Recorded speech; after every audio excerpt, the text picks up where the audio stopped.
diagnosis, treatment and rehabilitation of people suffering from hearing loss and also balance disorders. And as a clinical ear care specialist, I also specialise in the removal of impacted earwax, foreign bodies, infected debris and discharge from the ear canal. We have a lady who attended a couple of weeks ago here with a very severe impaction of earwax in the left ear, and the earwax was quite soft and mushy in consistency, and we're just at the entrance here and I'm just trying to detach this wax from the canal wall because there is a few skin adhesions, but it was quite tricky getting a suction grip because the wax was quite sticky. It's almost like fudge.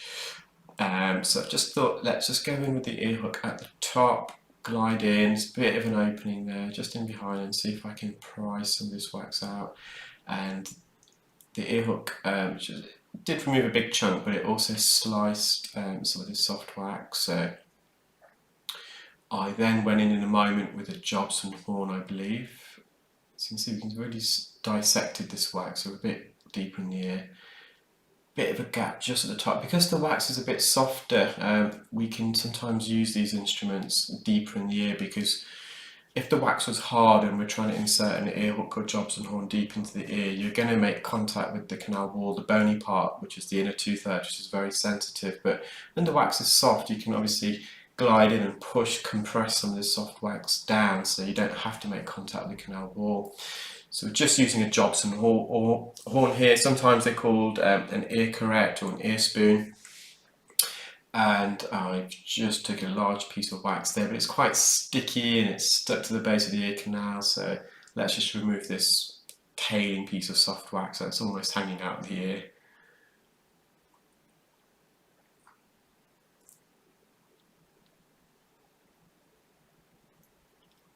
Again, just inserting this Jobson horn.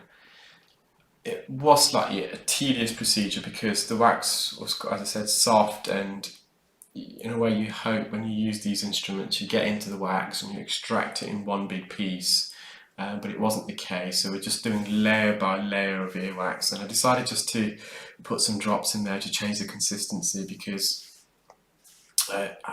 and go back in with the Zollner suction probe, because it might have made the removal a bit quicker and easier, sort of trying to use an ear hook and Jobson horn layer by layer. So you see the bit of keratin that we removed, so a bit of dead skin, and I'm just going to peel this keratin off the base of the ear canal.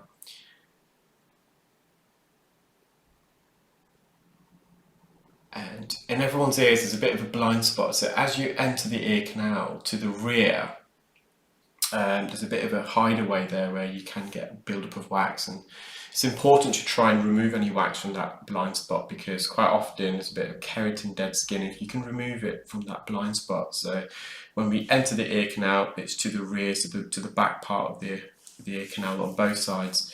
And if you can remove some dead keratin from that blind spot, it just makes the rest of the procedure a lot easier. So the wax is a bit sticky still. Just trying to peel this off the canal wall, some of the skin, but we just have to be careful that we don't make contact with the canal wall. You can see the wax is also quite elastic, so it's a skin, so when I'm peeling it you can see it stretch. It's probably one of the, it's not a complex type of wax remove, it's just one that I don't really enjoy doing because it's like wet mud almost, and it keeps blocking the tube, and you're sort of pulling the wax out, you're stretching it into long pieces, and it just takes a bit of patience as well. But I think in a minute, because that was also quite tedious, I'm just going back into the Zollner suction probe, but I'm just going to use a Jobson horn in a moment, I think, just to go in behind. So I try wherever possible to avoid using a Jobson or horn or an ear hook when we're going deep in the ear, because you always do run the risk of making contact with the ear canal. On the outer part, as I said earlier, the wax is soft, so we can go in and push the wax down, but further in the wax is completely compressed, so there's very minimal opening. But there comes a time in the procedure where you think, well, I can do this all day and it's just not going to come out. So the moral of that basically is I always try and do the safest procedure, and when you're deeper in the ear, the safest technique, other than the noise, the suction is quite noisy, is vacuuming the wax out, because you're less at risk of making contact with the ear canal wall. And you've probably heard me saying this in quite a few of my videos, even the ones I've uploaded today. I hate making contact with the canal wall because it can be very uncomfortable for the patient, and the patient's comfort is my main priority. Even if it means taking a bit longer in the procedure to remove the wax, I'll rather that than cause any discomfort and pain to the patient. And hence why sometimes I persevere a bit more with a particular instrument, so in this case obviously suction, just in the hope, let's see if it does come out, because sometimes you can give up a bit too early, and if you continued a few more seconds or half a minute longer, it would come out. But I've got this intrinsic feeling now, I think, well, okay, it's just too mushy. You can see I'm just stretching the wax, I'm not really moving it out. So at this point I've evaluated it. I thought I've got no choice now but to use other instruments, and it does make it a bit more riskier. You're more likely to cause a bit of discomfort, but you've got to weigh it out. If I went in straight away with an ear hook or Jobson horn, where actually if I persevere with the Zollner suction probe, then I'd be causing the patient unnecessary undue pain. But I'm just guiding at the top, and I'm just pushing this down, getting in behind, pulling this big plug forwards. But you will see it's a large piece of wax that I've removed, but there's still a massive plug deep in the ear.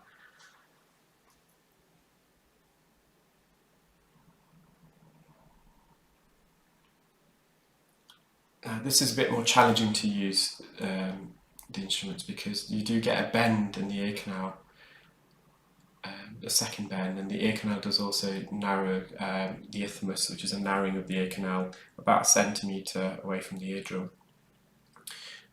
So I'm just going back in with the Zollner suction probe, because as I said, it's a lot more trickier to insert these instruments deeper in the ear past these bends, because the instrument itself is not bended. It's made of carbon fibre, although it is pliable. Obviously, if I insert that straight in, it's going to touch the back canal wall. It hasn't got a natural U-bend, which is something maybe I can develop some more custom design instruments where we can accommodate for the bends and twists in the ear. So, and this is a bit of an example. So I'm just using an ear hook, and I got a piece of wax out here, but I think I'm going to go in an alignment with the ear hook. But the bend on the front part of the ear canal just restricted me getting the hook where I wanted it. So it's just a gap there. I just want to insert it through that gap. And as I'm putting it in, you can see there's not enough space. That bend is preventing me from getting that ear hook in. The back part, the L bend of the ear hook was touching the anterior canal wall. So this is something I've not really done before. I've just soaked the ear. Normally I let it soak for 5 minutes and I drain it, but this time I haven't. I've just put the drops in. The patient's held tilted to one side, and as the drops is in the ear, I'm just trying to suction this wax out at the same time. Now, normally, if you get the patient to tilt their head back into a normal position and you vacuum, you'll see a lot of blurriness because you're sucking the oil out. But I've got this patient's head tilted to the side, so the ear that we're performing the procedure in the left ear is actually facing the ceiling, and I'm actually almost standing up and doing this whilst the patient's head's tilted. So, and I found that it doesn't blur the endoscope, because obviously if it's very blurry, you can't really see what you're doing, so it's not safe. But this worked really well, and I use olive oil, as most of you do, as a bar of soap. When you've got a ring stuck in your finger, you put a bit of soap, a bit of lubrication, voila, it comes out. And this is a huge piece of wax that's come out there, and you'll see it on the tissue. You can compare it to the rest of the chunks I removed. There's a tympanic membrane, intact, light reflex, maybe slightly retracted, slight attic retraction there, just mopping up near the entrance. And you'll see a still image of that large piece of wax that I removed in comparison to the rest. You can see the bends and twists in the ear canal there. That was a good shot where you can actually visualize the first, second and the third narrowing the isthmus. So there's that big chunk of wax, bottom left of screen. I hope you enjoyed that video, guys. I'm going to try and upload one more before I call it a day. I hope you're all having a nice Saturday evening, wherever you are in the world. And yeah, keep tuning in, subscribe to my